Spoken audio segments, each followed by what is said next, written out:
Hello friends, welcome to my YouTube channel I Can. Please like, share and subscribe. My YouTube handle is @ICan69. Yesterday we have learned some vocabulary. Today again we are proceeding with the same. So the next vocabulary for today, the first one is scarce. Scarce का मतलब होता है दुर्लभ, जो मतलब ऐसी चीज़ जिसका मिलना कठिन हो, जिसे बहुत मुश्किल से पाया जा पा रहा हो। मीनिंग है इसकी हार्ड टू फाइंड, ऐसी चीज़ जिसको पाना कठिन हो। We can learn with example like if we waste water we shall face it scars in future. You can look into the picture also. There is a picture of tap and bucket and it is showing that there is a less water, means a scarce of water. So if we waste water we shall face it scarce in future. अगर हम पानी को waste करेंगे तो भविष्य में हमें पानी बहुत दुर्लभ से मिलेगा. इसका सिनोनिम है रेयर, यानी कि बहुत मुश्किल से मिले जो चीज़, और एंटोनिम है sufficient. Sufficient means which is something which is ample, which is adequate, plenty, जो चीज़ पर्याप्त हो. Next render. रेंडर का मतलब होता है प्रदान करना या फिर कोई चीज़ को देना. मीनिंग है इसका टू गिव और provide. Now let's learn this with the example. He would render income tax returns at the end of the year. You can see the picture of tax.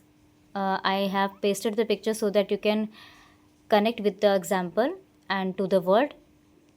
Means वो अपने income tax का return साल के अंत में देगा. Synonym is deliver, यानी कि देना. एंटोनिम है इसका टेक अवे, यानी कि किसी चीज़ को वापस ले लेना, डिनाई कर देना या फिर ना करना. The next word is dwell.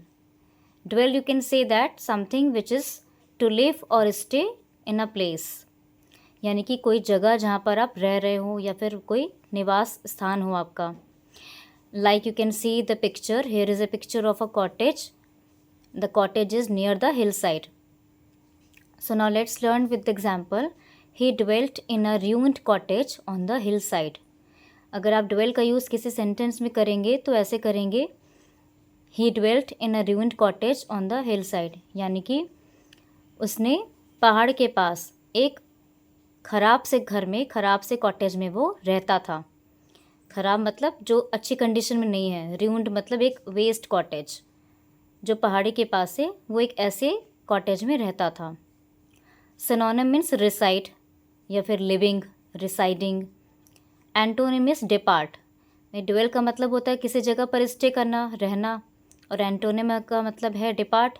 Depart means वहाँ से स्टे आउट हो जाना. Next is utter. अटर का मतलब होता है बोलना. मीनिंग टू से समथिंग और make a sound with your voice, यानी कि अपनी आवाज़ से कुछ कहना या फिर आवाज़ निकालना, तेज़ बात करना, तेज़ बोलना.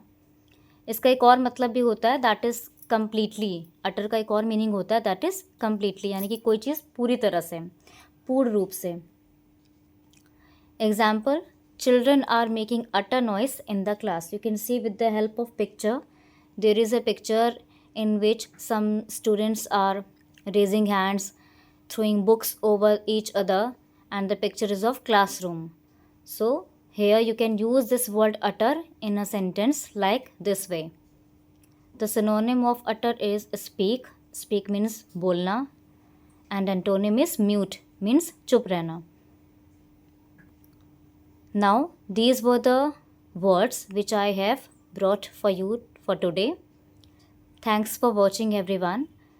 If you like, then please share and subscribe my YouTube channel I Can, and my handle is @ICan69.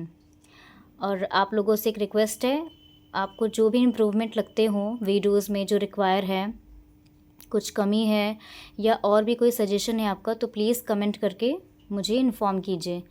मुझे अपने कमेंट्स के थ्रू बताइए कि मैं और कौन सी चीज़ें आप लोगों के लिए ला सकती हूँ. या उसमें कैसे इम्प्रूवमेंट कर सकती हूँ। Thanks everyone.